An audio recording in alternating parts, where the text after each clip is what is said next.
बिहार विधानसभा चुनाव में महागठबंधन में सीटों का ऐलान हो चुका था और सभी की निगाहें इसके बाद एनडीए पर टिकी थी कि एनडीए में किस पार्टी को कितनी सीटें दी जाएंगी।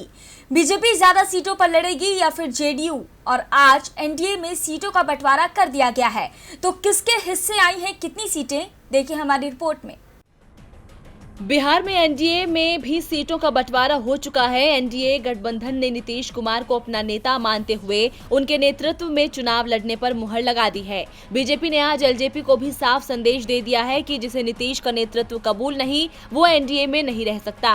इसके बाद नीतीश कुमार के आवास पर बीजेपी और जेडीयू नेताओं की बैठक हुई और सीट बंटवारे के साथ किस दल का प्रत्याशी किस सीट से उतरेगा, इस पर भी सहमति बन गई। बीजेपी और जेडीयू की संयुक्त प्रेस कॉन्फ्रेंस में इसकी जानकारी सीएम नीतीश कुमार ने दी। बिहार की 243 सीटों में से जेडीयू के हिस्से में 122 और बीजेपी के हिस्से में 121 सीटें आई हैं। यानी लोकसभा चुनावों की तरह विधानसभा चुनाव में भी सीटों का बंटवारा 50-50 के फॉर्मूले पर किया गया है।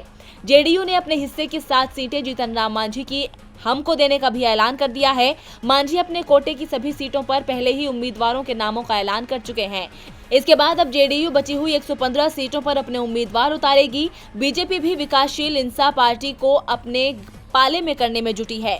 बीजेपी नेता संजय पासवान ने बताया कि वीआईपी चीफ सहनी से सार्थक बातचीत हुई है और जल्दी ही वो भी एनडीए के हिस्सा होंगे।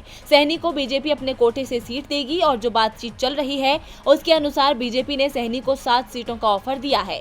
सीटों की संख्या बढ़ाई भी जा सकती है। वीआईपी अगर एनडीए का हिस्सा बनती है तो ऐसे में बीजेपी 110 से 114 सीटों पर चुनाव लड़ सकती है। नीतीश कुमार ने कहा कि किस सीट पर किस दल का उम्मीदवार होगा ये फाइनल कर लिया गया है। अधिकांश सीटों पर उम्मीदवार भी तय हो गए हैं, जिसका ऐलान भी किया जा रहा है। दोनों पार्टियां संयुक्त चुनाव अभियान चलाएंगी।